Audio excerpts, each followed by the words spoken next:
গালে বলে চিনিল নবে তোমরা নবী কারে দয়া নামে গান বাজে না একবার দেখাও না আমার দয়ার সলবে না গান বাজে না একবার দেখাও না আমার তবে গেল গাছের তলে শেষে ঘরে শুধু বাংলা করে একালো গাছের তলে শেষে ঘরে শুধু বাংলা করে রাজা হাসরে মহাবিপদে খোদা রাজা হাসরে ওই মহাবিপদে আমার মত কেমন হবে দয়া নবী বিনে একবার বাঁচে না একবার দেখাও না আমার দয়ার সবিনে একবার বাঁচে না একবার দেখাও না আমার আল্লাহুম্মা সাল্লি মাওলানা মুহাম্মদ ওয়া আলা আলিহি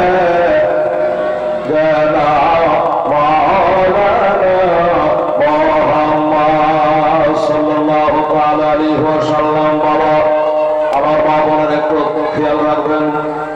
এবার এমা মসুর ওখানে আরাম করছেন আর এই ইবনে জিয়ার বাবা করিমাই হুজুরকে একবারে টাট্ট ঘোড়া দিয়ে বলল যা হবে ইমাম মুসলিম যেখানে থাক যার বাড়িতে থাক খুঁজে বার করে আনা। তাই ঘোড়ায় চড়ে বাবা খুঁজতে বার হয়েছে এজিদের লোক বুঝলেন। এইভাবে খুঁজতে খুঁজতে খুঁজতে চলে যায়। তবে ওই যে বলেছিলাম ওই মেয়েটা একটা কথা বলেছিল যে আমি আল্লাহর কাছে কত সাধনা করে দোয়া খায় করে একটা বেটা চেয়ে নিয়েছিলাম, নাম রেখেছি কি বেলাল। সেই বেলাল ওই দরবারে চাকরি করে, এখনো সে বাড়ি আসে নাই। কালকে বলছিলাম মা বাবার করে একটাই কথা বলে বাবা রাত্রে বেলাতে মাগরিবের কিছুক্ষণ পরে বেলাল চলে আসলো।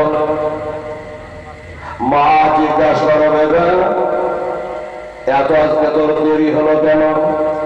মায়ের মন এত দেরি হলো কেন?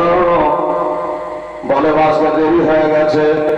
তবে মা একটা কথা বলো তুমি কানা বাড়ি পেয়েছো কিনা? মা বলে বেকারি এমন মা জগতে কে আছে যে ছেলের মুখে কানা না দিয়া নিজেকে এটা মায়ের চরিত্র নয় রে বাবা। আজকে বললি আমি খেয়ে দিয়েছি কিনা? যেদিন তোদের ছেলে পিলে হবে, সন্তান আদি হবে, বেটা বেটি হবে, সেদিন বুঝতে পারবি যে বেটা বেটির ওপরে মা বাবার কত দয়া। তো বলল তাহলে মা তোমার কথাই বোঝা গেল যে তুমি খাওয়া দাওয়া করো। হাতে পায়ে পানি দিল, খাওয়া দাওয়া হলো। মা গেল মায়ের ঘরে, ছেলে গেল বাবা ছেলের ঘরে।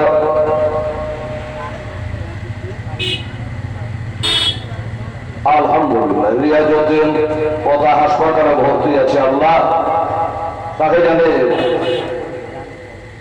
সেভাবে করলে দান করে আল্লাহ যেন তাকে বেড়া মুক্ত করে দেয়। তার জন্য 200 টাকা এই মহতি জালসায় দান করেছে। আমরা দোয়া রাখবো আর ঘরটা পর ইনশাআল্লাহ। জয় বাবা রাত্রিবেলা তো দেখা গেল বেটার ঘরে, মা গেল মার ঘরে। এই আবার মা বোনেরা বেলালের মা রাত্রে বেলাতে বাবা বিছানায় ঘুমায় না, শুধু বাড়ির আঙিনায় যেন টহল মারবে। বেলার একবার দেখে ফেলেছে এই বাড়িতে আমি আর মা ছাড়া কেউ নাই, কিন্তু আমার মাকে দেখছিলাম বিছানে ঘুমায় না, তারে টহল মেরে বেড়াই ব্যাপার কি। আরে মাকে সন্দেহ করে তখন হার কাম, কিন্তু আমি ছাড়বো না, নাম আমার পেলাম, মাকে ছাড়বো না। কেন বিছানে ঘুমায় না, আজকে আমাকে শোনা লাগবে। এক পা দু পা করে গিয়ে বলে, মা কি হলো তোমার, আজকে ঘুমাচ্ছ না, খালি রাস্তায় বাড়ির আগিনে ঘুরে বেড়াচ্ছে, এত রাত হয়েছে, গভীর রাত হয়ে গেছে। বলে বেটা কি জন্য ঘুমাই না, এবং শুনতে হবে না, তুই আরাম কথা ঘরে যা। বলে না, আমার বলা লাগবে, আমি দেখেছি মা ওই ঘরটার দিকে তোলে মাঝে মধ্যে ঘরে বলছো, তাকিয়ে তাকিয়ে দেখছো মা। মা বলছে না কেন, যারা ধরবে তাদের দরবারে বেটা আমার চাকরি করে, যদি আগে বলে গিয়ে যদি বলে দেয় তবে উনি ধরা পড়ে যাবে। জোরে বলতে চাইছে না, কিন্তু বেলা জিড়বিড়ি করে ধরল, মা আজকে বলায় লাগবে, বলতেই হবে, বাধ্য হল। মা কাপ করে বেটার হাতটা ধরে মাথায় দিয়ে বলে, বেটা ও বেটা আমার মাথার কথা আমি কসম দিলাম, কিনে দিলাম, বেটারে ওই ঘরে কে আছে, তুই যখন ছাড়বি না, যখন শুনবি তুই সব বেটা এই কথা কাউকে বলবি না। আমি তোকে বলবো আর তুই কিন্তু কাউকে বলবি না। বড় বলবি কি বলে না, না যদি কাউকে বলেছি নিজেদের লোকে, তাহলে আমি তো মা, আমি তোকে দুধের দেনা মার দেব না, আর আমি তোকে মাফ না দিই তুই জান্নাতের মানুষ পাইবি না। মা আমি কাউকে বলবো না, বলো। বলছে বেটা শোন, যাদের দলতে নামাজ পেয়েছি, রোজা পেয়েছি, হজ পেয়েছি, জাকাত পেয়েছি, শরীয়ত পেয়েছি, ওই আমার নবী পাক সাহেবের লাউলাকের ঘরের একটা সন্তান, যার নাম হযরত ইমাম মুসলিম রাদিয়াল্লাহু তাআলা মাগরিবের নামাজ পড়ে ইন্তেজার করছিলাম বসে বসে, উনি এসে পানি চাইল। এবার যারা জানি হলো ইনি হলো মা ফাতেমার ঘরের লাউ, ইনি হলো নবীর বংশের সন্তান, এর থাকবার জায়গা চাইল, এই কারণে তাকে ঘরে জায়গা করে দিয়েছি। খবরদার কাউকে যেন বলিস না। বলে ঠিক আছে, কাউকে বলবো না। বলবি না, বলবো না, বাস কথা হয়ে গেল। সকালবেলা 10টার দিকে বাবা ডিউটিতে যায়, 8টায় বেরিয়ে গেল বেলা। মনে সন্দেহ হয় যে বেটা এত আগে তো কোনোদিন যায় না, তবে রাস্তার কথা একটু না হয় আবার একবার স্মরণ করিয়ে দিই। আবার স্মরণ করিয়ে দিল, বেটা খবরদার কাউকে বলিস না। ঠিক আছে মা, তাকে বলবো না, চলে যায়। এদিক থেকে বেলাল যাচ্ছে, আর ওদিক থেকে 20-22 জন ঘোড়ায় চড়ে চলে আসছে। এক দরবারে চাকরি করে, তার বিল্ডিং কোথায়, কবে কি বলে। বেলাল বললো, ভাই তোরা এইভাবে ঘোড়ায় চড়ে একসঙ্গে তালোয়ার নিয়ে কোথায় যাবা যুদ্ধ করতে? বলে না। তাহলে কেন কোথায় যাবা? বলে আমরা ঘোড়া থেকে নামবো না, ইমাম মুসলিমকে যতদিন পর্যন্ত খুঁজে বাইর করতে না পারি আমরা ঘোড়া থেকে নামবো না। আচ্ছা, তাহলে তোমরা ইমাম মুসলিমকে ধরার জন্য যাচ্ছ বলে শুনে রাখো, জেনে রাখো, বেলাল মানে শুনে তোমরা যতই হাই ফাই করো, যতই প্রাপ্ত ঘোড়াতে যাও, তলোয়ার নিয়ে তোমরা তাকে খোঁজা পাইবা না, খুঁজে পাবা না। বললো পাবো না কেন? এক সপ্তাহ দেরি হতে পারে, 10 দিন দেরি হতে পারে, খুঁজতে খুঁজতে পাবো না কেন? বলে পাবি না, যদি চ্যালেঞ্জ করে বলতে পারি তোরা পাবি না। এদের মনে একটু কিন্তু খটকানি হয়ে গেল,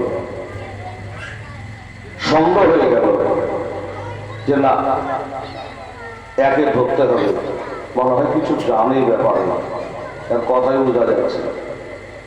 না হলে হয়তো বলবে না, বলে বেড়াবে সত্য করে বল এই ব্যাপারে তুই কিছু জানিস কি? বেলাল বলে 100 বার জানে, 1000 বার জানে। জায়গা লোক আসছে বসবে, একটু জায়গা করা, তোমরা যে কমিটি ব্যাচ কাটো না চিহ্ন যায় না, কমিটি সবাই শেষ হয়ে আছে নাকি? একটাও নাই। লোক আসছে বসবে, দুটো কলমার বলা দেওয়া, পেপল দেওয়া। আর যদি বলো যে নাই, তাহলে লোক তো মনে করে দেবো যারা সেগুলো শেষ জায়গা। সুবহানাল্লাহ।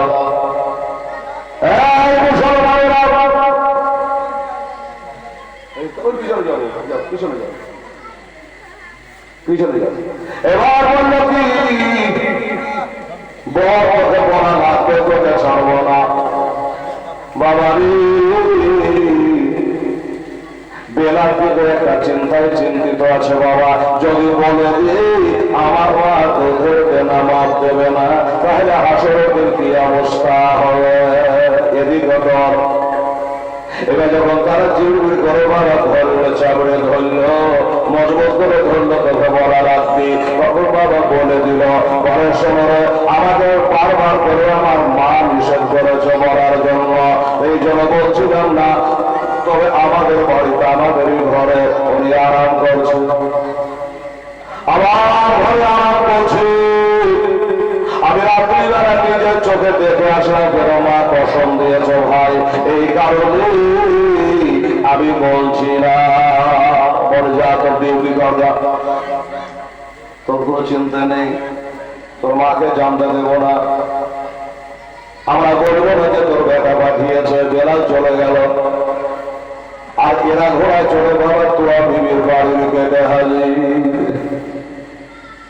ঘোড়া যে খটখট করে আসছে, এই ঘোড়ার শব্দ কিন্তু আবার ইমাম মুসলিমের কানে যাচ্ছে। এত ঘোড়ার আওয়াজ কেন? আমার মনে হয় এই ঘোড়ায় চড়ে আমাকে ধরার জন্য আসছে। ওরে গাদ্দারে বাড়ি, ওরে বোবার গাদ্দারে আসো, আমাকে যদি ধরতে আসিস আমিও ছাড়বো না। বালিশের তলে ছিল 3.5 কেজি ওজনের একটা তালোয়ার, সূর্যের মতো ঝকঝক করি। ওই তালোয়ার কেন বালিশের তলে ছিল, ওইটাকে বাবা বালিশের নিচে থেকে উঠিয়ে বালিশের ওপরে একদম রেডি করে রাখলে যদি আক্রমণ করে কাজ চালু করে দেব। নবী ঘরের সন্তান তালোয়ার রেডি করে দিয়া বসে আছে। দেখি দরজা বন্ধ আছে, ভেতর থেকে খট খট করে দরজায় বাড়ি দিল। এই বেলালের মা, তোমার বিবি। এর সময় আবার কে এলো? তোমার বিবি ধরপড় করে তাড়াতাড়ি করে আসলো, কি খবর? বলে তোমার নাম তোমার বিবি। বললে হ্যাঁ। তাহলে কি হয়েছে? বলে শুনলাম, জানলাম তোমার ঘরে একটা আসামি রয়েছে, তোমার ঘরে ইমাম মুসলিম রাদিয়াল্লাহু তাআলা রয়েছে, আমার হোসেনের নিজের চাচার বেটা, চাচাতো ভাই, তোমার ঘরে আরাম করছে, এরকম খবর আছে আমাদের কাছে। এটা কবে সত্য না মিথ্যা বলো? এটা চিন্তায় পড়ে গেল। আল্লাহ, আমার নবী বলেছে যে সমস্ত পাপের জড় হলো মিথ্যা কথা বলা, সমস্ত পাপের আসল হলো মিথ্যা কথা বলা। এই মুসলমান মেয়েটা চিন্তা করে, আল্লাহ আমার ঘরে তো আছে। এবার যদি আমি বলি মিথ্যা বলবো না সত্য বলবো, তাহলে হুজুরকে ধরিয়ে দেওয়া হবে। আর বলবে হ্যাঁ তুই বেরিয়েছে না, এত বিশ্বাসঘাতকিনী রে, আমাকে বসলে বসলে ঘরে জায়গা দিলে, খাওয়ালে, পিয়ালে, সবই করলি, ওনাকে দিয়ে আমাকে ধরিয়ে দিলি, কথা তো উনি বলবে। চিন্তা করলো একটু আগে নামাজ পড়ে উঠলাম, আর মিথ্যা কথা যদি বলি আল্লাহর কাছে কি জবাব দেব? চিন্তা করে আল্লাহ যদি একটা মিথ্যা কথা আমার জন্য নয়, আমার বেটা বেটির জন্য নয়, এই মিথ্যা কথা একটা বলবো, আল্লাহ গো তোমার নবীর ঘরের সন্তানের জন্য তুমি না বলেছ কোরআন পাকে কুল্লাস আলাইকুম আলাইহি আজরান ইল্লাল মাওয়াদাতা ফিল কুরবা। আল্লাহ শুধু যে ভালোবাসার কথা বলেছে, তারাকে ভালোবাসতে গেলে এদিক ওদিকে একটু করা লাগবে। যাই হোক, মেয়েটা একদম চূড়ান্ত সিদ্ধান্ত করলো যদি আমাকে জাহান্নামে যেতে হয়তো যাব, কিন্তু আমি হ্যাঁ বলবো না, আমি বলবো আমার বাড়িতে কেউ নাই। এটাই সিদ্ধান্ত করে নিয়েছে বাবা। এবার সিদ্ধান্ত করে নিয়ে যখন বলতে যাচ্ছে না আমার বাড়িতে নাই, এ নাই কথাটা মুখ দিয়ে পার হওয়ার আগে আমার মা বসে তরবারটা হাতে করে নিয়ে মেয়েটার পিছে, এই তো আমি সরে যা, আর তুই বলে দে যে আছে। ঘুরে তাকাচ্ছে, হুজুর আপনি কেন আসবেন? আমি তো না বলতাম আমার বাড়িতে না, এ কথা আমি বলতাম। বলে মা খালি খালি আমার জন্য মিথ্যা কথা বলে পাপের খাতা ভর্তি করে লাগবে, আমার কপালে যেটা আছে সেটাই হবে। তুই হায়াত মৌতের মালিক না, হায়াত মৌতের মালিক, ইজ্জতের মালিক হলো আল্লাহ। তাহলে তুই আমাকে বাঁচাতে পারবি না মা, তোর করণীয় কাজ তুই করেছি, এই জন্য তোকে ধন্যবাদ জানাই। এবার সরে যা আর বলে দে যে আমার বাড়িতে আছে, যে বলে আছে। শুনতে তো পাই গেল, দেখতে তো পাই গেল, বলার আর কি লাগবে? আমার মা বলে রাখো এবারে সুবহানাল্লাহ, এরা হরমা করে বাড়ি ঢুকে গেল, আর অন্য তালবার নিয়ে রেডি ছিল। শুনলেন এরা দুই পক্ষে তালবার বাবা চালু হয়ে গেল, দুই পক্ষে তালবার চালু হয়ে গেছে বাবা। এ সাহা করে তালবার চলে গো, এত জোরে তালবার চলে হারিয়ে জোর ফেরকা চালানো আমার শুরু করে আরে মর্যাদার ঘরে লড় বাবা। কেমন তালবার চালাবে তা আপনারা জানছেন। এ সব তালবার চালায় বাবা, একটা তালবারে 20-22টা তালবারকে বেকার করে দিচ্ছে। এরা চিন্তাই পড়ে গেল, হায় আল্লাহ আমরা হলো এত বেলা মানুষ, আর উনি হলো একা, আর আমাদেরকে বাহাত্তারা করে দিচ্ছে, আমরা কব্জা করতে পারি না। চালাও তালবার, চালাও তালবার, তালবার চালিয়ে যায় চালিয়ে যায় চালিয়ে যায়। এইভাবে তালবার চলতে চলতে চলতে চলতে তালবারের খেলা হতে হতে রে বাবা শেষ পর্যন্ত এক টোরা 4 পাপি, এই পাপিগুলো বললো আমাদের কথা যদি জানতে পেরে যাই ইবনে জিয়াদ, যেমন এতগুলো মানুষ একটা মানুষকে কব্জা করতে পারেনি, আমাদের চাকরি থাকবে না। স্বাভাবিক কথা। একটা পাপি কি করেছিল জানেন?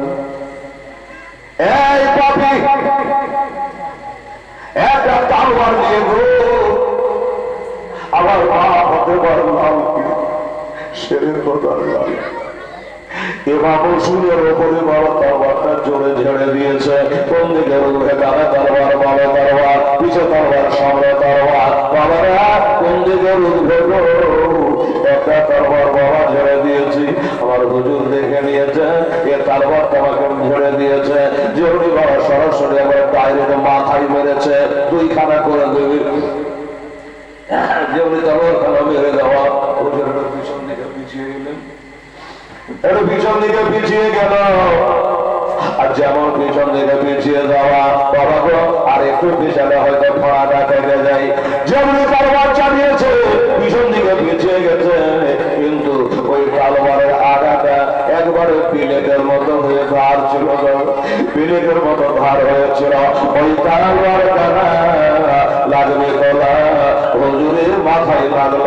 কপালে লাগলো না, নাকের ওপর লাগলো না, ওই তলোয়ারটা লাগবে তো না, এই ঠোঁটে লেগে গেল, অপরকার ঠোঁটে বলা লেগে গেল, ঠোঁটটা কেটে গেল, আর একটা পাঁচ চিন্তা তার বলা খুলে জমিতে পড়ে গেল। যেমন দাঁতটা খুলে পড়ে গেছি, রক্তের বন্যা বইতে আরম্ভ করেছে। বাবাকে দাঁত ভাঙা ব্যথা। আমার নবী জানে উহুদের প্রান্তরে নবীর দমদান শহীদ হয়েছিল। দাঁত ভাঙা কত ব্যথা, আর সেই ঘরের সন্তানের দমদান বড় শহীদ হয়ে গেছে। ঠোঁটটা কেটে গেছে, রক্তের বন্যা বইতে আরম্ভ করেছে। আমার ভাইরা, মা বোনেরা, ইনু জানে তিনি বাবা কাতর হয়ে গেলে, ব্যথায় ব্যথিত হয়ে গেলে, আর জমিনে আর নিচে নয়, পরিবার ঘরের ছাদের ওপর চড়ে নিয়েছে, ঘরের ছাদের ওপর উঠে গেছে। উঠাই ছাদের ওপর উঠে যায়, একটা একটা করে আসবি। আর এই ব্যথার ব্যথিত থাকলে কি হবে? একটা একটা করে তাদের জবাই করবার ছাদ থেকে নিজে বেরিয়ে দেওয়ার, কিন্তু কেউ সাহস পাচ্ছে না, কেউ সাহস পাচ্ছে না বাবার কাছে ভিড়া ওপরে যাওয়ার। শেষ পর্যন্ত বাবা মোহাম্মদ বিন আশাস বলে একটা লোক, আশাসের বেটা মোহাম্মদ,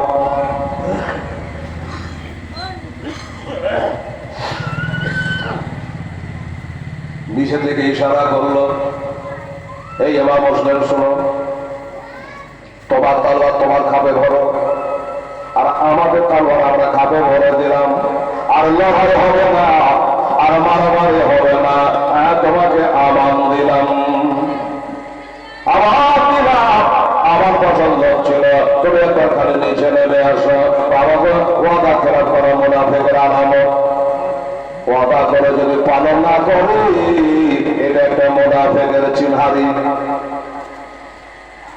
দেখো ভাই, আর তালওয়ার মারবি না তো? বলে না, তালওয়ারের রক্তটাকে কান মেরে মুছে খাপের মধ্যে তালওয়ারটা ভরে নিল, ছাদ থেকে নেমে আসলেন।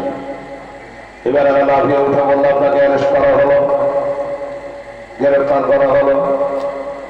হলে তো হলো, তোয়া বিবি বসে বসে কান চালাইয়াও দেখতে হলো।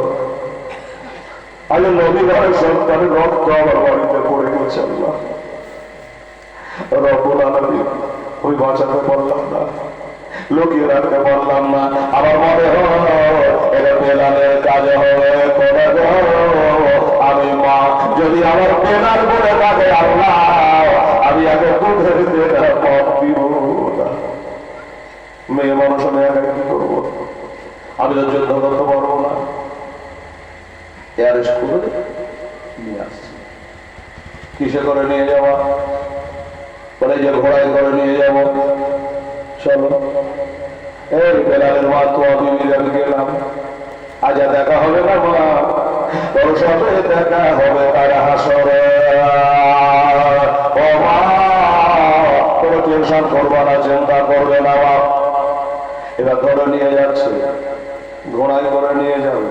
যাবো, ঘোড়ায় যাবো। পুলিশেরা যেমন গাড়িতে উঠিয়ে নেয়, তো ঘোড়ায় তুলছে বাবা। এবার বসে ঘোড়ার এক রেখাবে পার হতে জন্য ঘোড়ায় চাপতে যাবে। আমার ইমাম মুসলিমের জবান থেকে একটা দোয়া বার হয়েছিল, জানেন? মুখ থেকে একটা দোয়া বার হলো।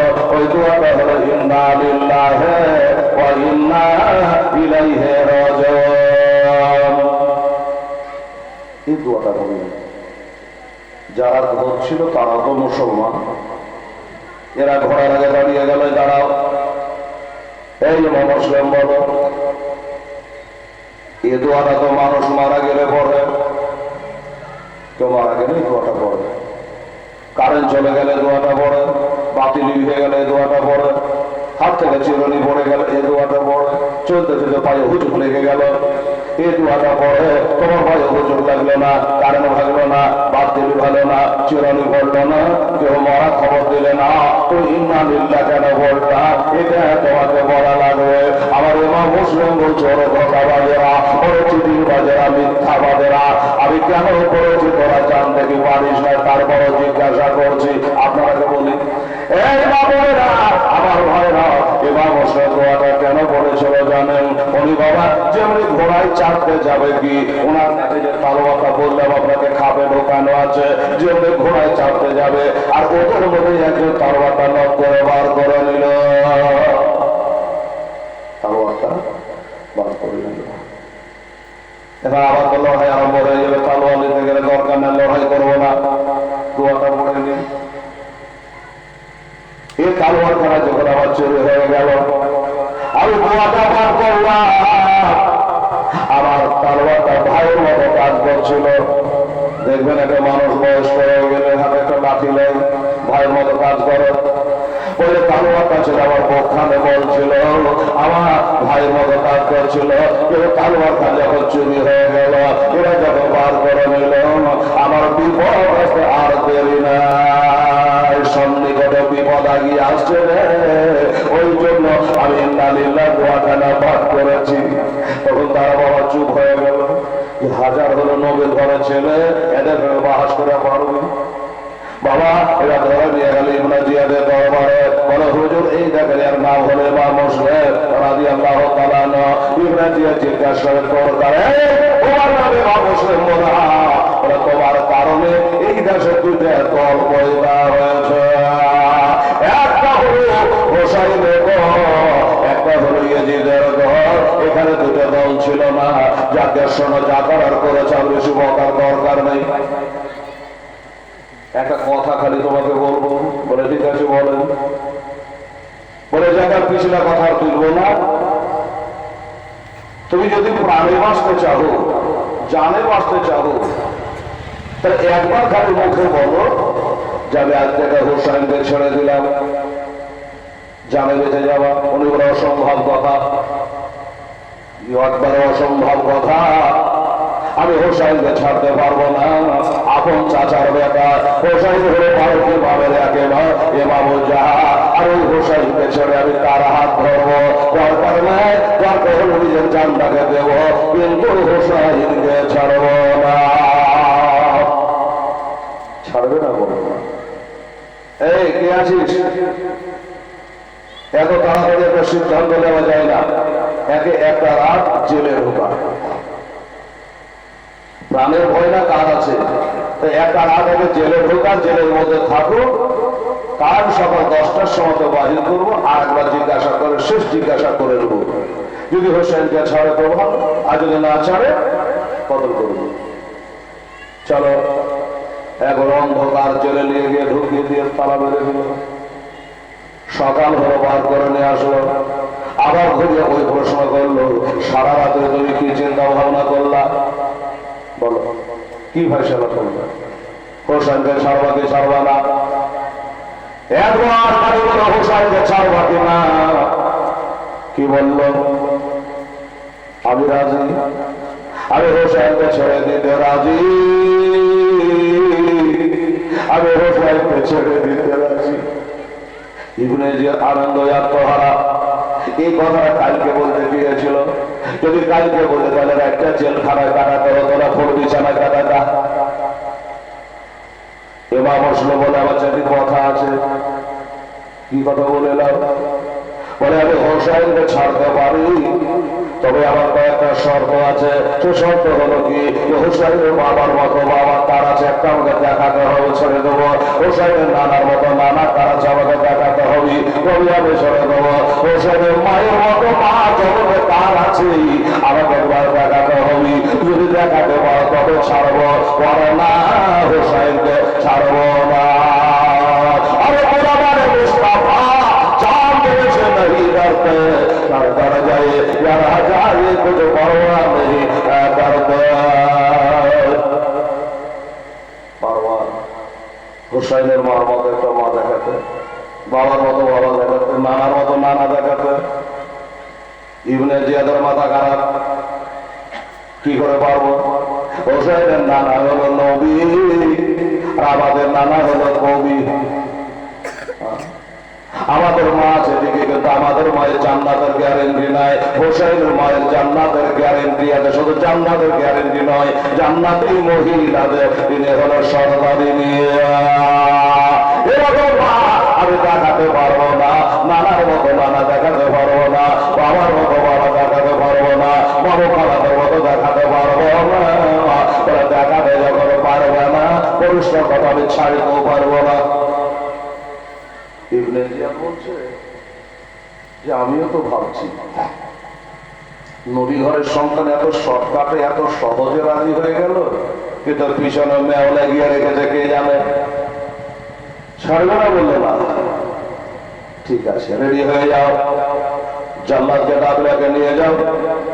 পাড়ার শেষে নিয়ে গিয়া ঘরের ছাদের উপর তুলি, একবারে দোকানা ছাদের উপর উঠাইবা, উড়িয়ে তার শিরোচ্ছাদ করে দিবা, তার মুন্ড কেটে দিবা। পড়ার পাশ হয়ে গেল, হাকিমের হুকুম হয়ে গেল, এবার নিয়ে যাবে। কাঁদছে বলে একটু দাঁড়াবে, আমি পালিয়ে যাব না, আমি পালিয়ে যাব না, আমাকে শহীদ করা করবি কর। ইবনে জিয়াদ রে, আমার তিনটা কথা আছে ভাই, শহীদ তো করে দিবি, আমার তিনটা কথা আছে, একটু শুনবি না? বলে কি কথা? বলে এক নম্বর কথা হলো, এখানে আসার পরে আমি একটা নিজের হাতে চিঠি লেগে আমার ভাই হোসেনকে আসার জন্য আহ্বান করেছি। মেলা রাস্তা বলছেন চলে আসলো, মেলা রাস্তা চলে আসলো, তোর একটু মানা করে দিও, এই কাটার দেশে জানে উনি আর না আসে। একটা হয়ে গেল। দ্বিতীয় নাম্বার কথা হলো, এই দেশে আসার পরে আমার 700 টাকা দেনা হয়ে গেছে, আমার ধারণা আমার ভাই হোসেন এলে পরে দেনাটা শোধ করে দেবো। আর যখন তোমরা শহীদ করে দিবা, আর তোমার সাথে দেখা হবে না, ওই দেনাটা তোমরা শোধ করে দিও।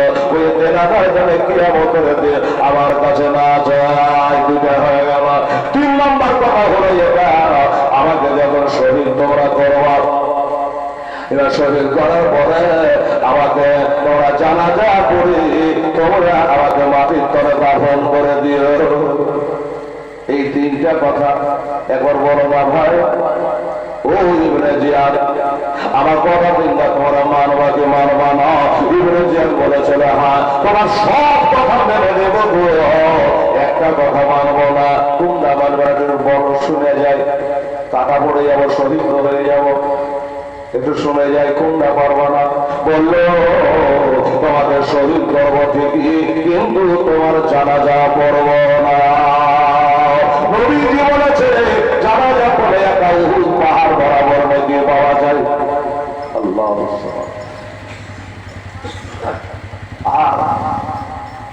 3 চলো মাটি দিলেন, উহুদ পাহাড় বরাবর নাকি পাওয়া যায়। তা কত বড় পাপীর দল ছিল এই দ্বিতীয় দলে, করে আপনি বুঝলেন যেটাতে নেকি বেশি ওটা করবে না। বলল তোমার জানাজার গ্যারেন্টি না, তোমাকে মাটি দিতে পারবো না। কাম করে শুনবি, একটা ছাদের উপর তুলেই তার মাথাটা টেনে নিয়া ওই ছাদ থেকে নিচে চালিয়ে ফেলে দে, যেন টুকরা টুকরা হইয়া যায়। হুজুর ইমাম মুসলিম রাদিয়াল্লাহু তাআলা আনহু যতটুকু বলার বললেন, পরে যেটা করার করলো, নিয়ে চলে গেল। পাড়ার শেষে নিয়ে গিয়া ঘরে ছাদে তুলেছে। বাবা হাত দুটা বেঁধে দিয়েছে, হাত দুটা বেঁধে দিয়েছে। একটা তালোয়ার মারলে একটা তালোয়ারে মাথাটা কেটে ছাদের উপর দুম করে পড়ে যাবে বাবা। কিন্তু আমার ইমাম মুসলিম বলো ভাই রে, এখানে ইয়াজিদ নাই, এখানে ইবনে জিয়াদ নাই, এটা করে শিবার না, এটা করে খলিল বিন ইয়াজিদ নাই, এটা করে সেনান বিন আনাস নাই, এখান করে কেউ নাই, তুই আছিস আমি আছি, তোরা কয়েকজনের জাল্লাদ আছে। আমার মাথা কাটবি, একটা মানুষের মাথা কাটতে সময় লাগবে না। তবে ভাই আমার মাথা কাটবার আগে একটা কথা বলবো, তোরা শুনে নে। এই ছাদের উপরে উঠে মা বোনেরা দোকানা ছাদের উপরে উঠিয়েছে, হাতে তালোয়ার ঘোরাচ্ছে আর বলছে আমাকে তোরা কতল করে দিবি ভাই, আমাকে যেন পিয়াসা লেগেছে রে, আমাকে পিয়াসা লেগেছে, একটু আমাকে একটু পানি পান করিয়ে দেব। আমাকে একটু পানি পান করিয়ে দিই, আমি যদি আর পানি একটু পান করে আমি শহীদ হয়ে যাব।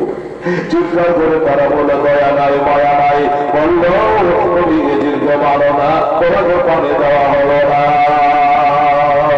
পানি দেওয়া হবে না, বিভাজিত অবস্থায় তোমাকে শহীদ করব।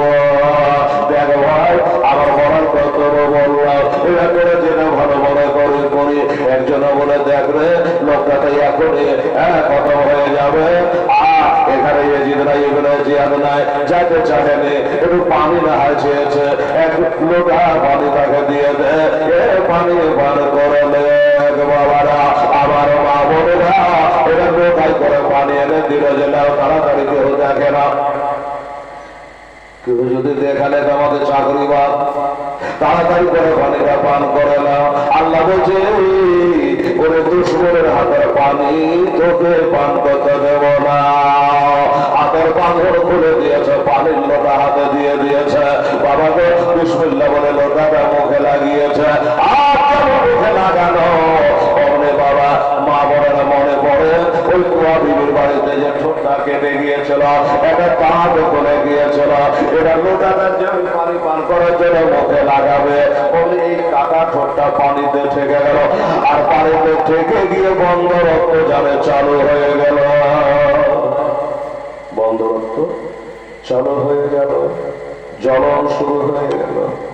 কাটা জায়গায় পানি বলবি যেমন হয়, কে তাদের বলছে বাবা শুধু বাবা ওই জানে চোর কাটা, যে ওই কাটা দিয়ে রক্ত যেন বার হতে লাগলো, আর একটা কাঁধ জানে খুলে পানির বর্তনে পড়ে গেল।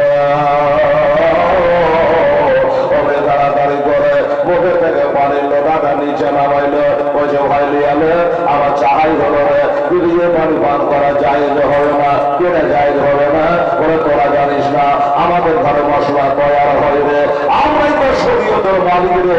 তার করে শোনে রে, পানির কাশত হলো তিনটা, তার মধ্যে একটা হলো পানির কালার, পানি যদি গন্ধ হয়ে যায়, বদবু হয়ে যায়, পান করা যাবে না, ওজু গোসল হবে না।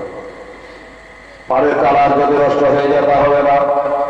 তো তোরা যতটুকু পানি দিয়েছিল লোটাই করে আমার চোখটা দিয়ে রক্ত করে পানি রোজনে রক্তের কালার ধারণ করেছে, রক্ত হয়ে গেছে, এই পানি জায়েজ হবে না। পানি লোটাটা ফেরত দিয়ে দিল বাবা, আর পানি পান করা হলো না। আল্লাহ বলেন ওই দুশ্মনে এজিদের পক্ষের লোকের হাতের পানি তোকে পান করতে আমি দেব না, আর আমার হাউজে কাউসারে পানি পান করবে। বাস লোটা তো দিয়ে দিল, বলে এবার রেডি হয়ে যাও, কতল করবে বলে একটু দাঁড়া,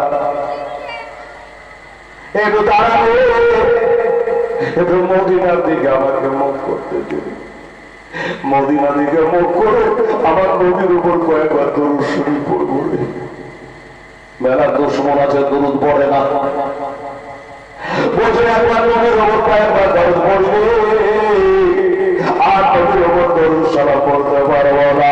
বাবা মদিনার দিকে মুখ করে এটা দরুদের সালাম পাঠ করে বাবা, আমার মায়েরা বোনেরা রে, এবার বাবা রেডি হয়ে গেল, আরে তারওয়ার দিয়া এক তারওয়ারি বাবা মাথাটা গম করে ছাদে ভরে গেল, বলে লিল্লাহ লিল্লাহ ওয়া ইন্না ইলাইহি রাজিউন।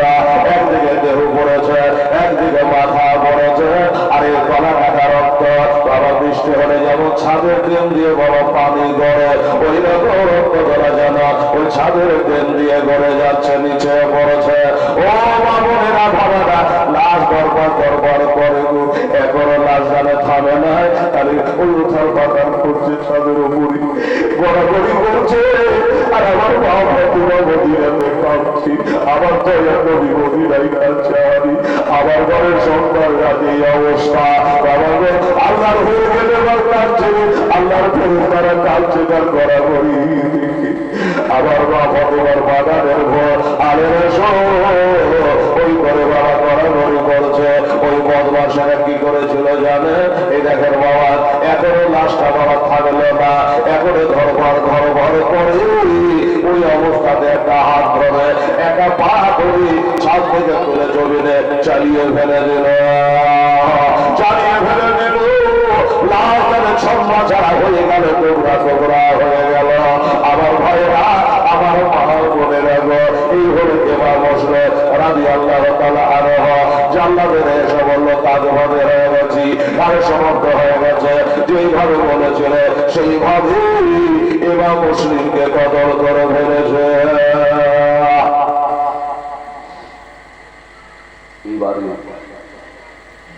এরা তো খুব খুশি হলো যে ইমাম মুসলিমকে আমরা কতল করেছি। বাবা গো, আমার মা বোনেরা, এবার একটা কথা বলি 5 মিনিট। এবার কোন ঘটনাটা আসবে? তার দুটো ছেলে, তার ওই ছেলে দুটোর বলার আগে একটা লোক জেলে ভরা আছে। ওই যে বলেছিলাম না, ইমাম মুসলিমের শহীদ হতে না পারলে তোর জেলের তালা খুলবে না। হযরত হানি রাদিয়াল্লাহু তাআলা আনহু, এই হযরত হানি জেলের মধ্যে ভরা আছে। অন্যায় বলতে ইমাম মুসলিমকে বাড়িতে থাকতে জায়গা দিয়েছিল। রে বাবা, এটাই দোষ। এই যা, ওকে বার করে নিয়ে বার করে তালাই চাবি দিয়েছেন। যখন মেরেছে তালা খুলে গেল। আর জমি তালা খুলে দেওয়া উনি জানে হযরত হানির মুখ থেকে বলে ইন্না লিল্লাহি ওয়া ইন্না ইলাইহি রাজিউন। এরা বলে কি আশ্চর্য লোক তুমি, কেন? আরে একটা মুসলমানকে আর একটা মুসলমান দেখা হলে সালাম করতে হয়, তবে সালাম নাই কালাম না। ইন্না লিল্লাহি কেন দোয়া বললা? বলে তোর কাছ তোরা আমার মাথাকে খারাপ করিস না, আমার সাথে বক বক করিস না, তোর আত্মার কাহানি জানিস না। বারে আত্মার কাহানি আবার কি? বলে আমাদের যখন জেলে ঘরে তোরা ছিলি, বলে না। বলে তাহলে বক বক করছিস কেন? আমাকে যখন জেলে ভরাতে বলেছিল যে ইমাম মুসলিমকে শহীদ না করতে যতক্ষণ না পারবো ততক্ষণ জেলের তালা খুলবে না। আর যখন তালা খুলে গেছে, আমার ধারণা হুজুরা দুনিয়াতে নয়, হুজুর মনে হয় দুনিয়াতে নয়। এই কারণে আমি এই দোয়াখানা পাঠ করেছি। এবার তোরাই বল, বললো তাহলে ঠিক আছে। এবার মুসলিমকে গতকাল ছাদের ওপর তুলে তাকে শহীদ করে দেওয়া হয়েছে। ইন্না লিল্লাহি ওয়া ইন্না ইলাইহি দোয়াখানা পাঠ করেছিল। ভাই বলো, ভাই আমাদের ভুল হয়েছে, ওই সময় আমরা ছিলাম না। ওনাকে ছেলে যখন ঢোকানো হয় এই কথা বলা ছিল, আমার জানা ছিল না। তার উপর দোয়াটা পাঠ করা ঠিক আছে। ভাই এবার তুই চ লিয়াসো ইবনে জিয়াদকে বলা হুজুর আপনার হুকুম মোতাবিক এ দেখেন হানিকে বার করে আনলাম, কি করবো? বলে কি করবি ধরে জানিস না? বাজারে নিয়ে যা। বাজারে? হ্যাঁ বাজারে।